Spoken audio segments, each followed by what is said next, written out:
journey from the lab to the marketplace is difficult. The good news is that we have a lot of technologies we need today. In fact, I would argue we have as many technologies as we need today. What we need is to improve the performance and reduce the cost of a lot of those technologies. And that typically doesn't happen in laboratories. It happens, or as it can happen in laboratories, but it also happens and tends to happen more as we scale up and as we deploy. We have actually commissioned a total of 7 technology roadmaps in areas that we think are important for Singapore to look at. So we have looked at things like solar PV, we have looked at green data centers, we have looked at building energy efficiency, industry energy efficiency, waste to energy and waste management. They represent a fairly robust, peer-reviewed, evidence-based approach to understanding the technologies that can make a difference in our efforts to decarbonize our economy. If we are talking about low carbon solutions for energy productions, so it means that we are going to shift from centralized to decentralized energy productions. And this is going to have a lot of impact and consequences on the cities, positive or negative.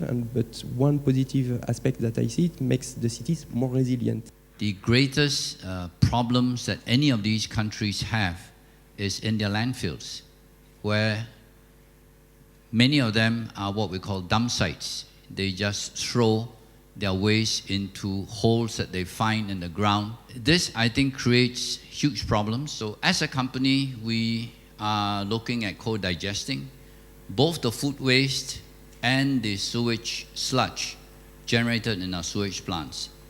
Now, if you co-digest organics, actually what happens is the efficiency improves. You get a lot more gas.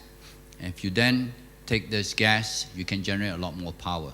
There are multiple types of risks. So we've got technology risks to deal with, but we've also got policy risk and company risk.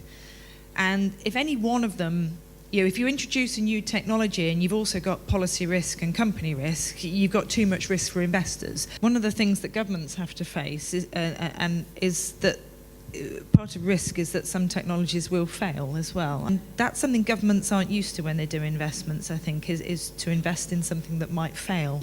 Every technology you go into, I think, that there's processes. And, you don't go out and spend great deals of money because nobody's going to give you that money.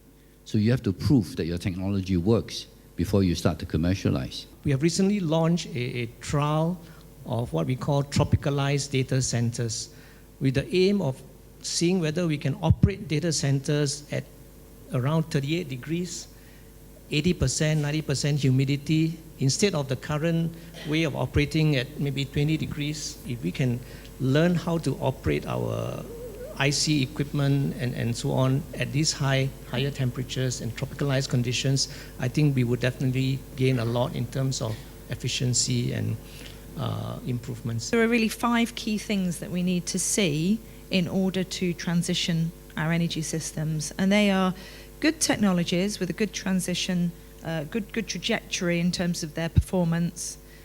We need to see businesses and firms who can deliver those and who can also, I think, change their role they play as technologies develop. We need policy and regulation that can act in the place of market failure, which we often see. We need access to capital, but if we've got the previous 3, capital will come. And finally, we need, particularly on the demand side, to see engagement with consumers.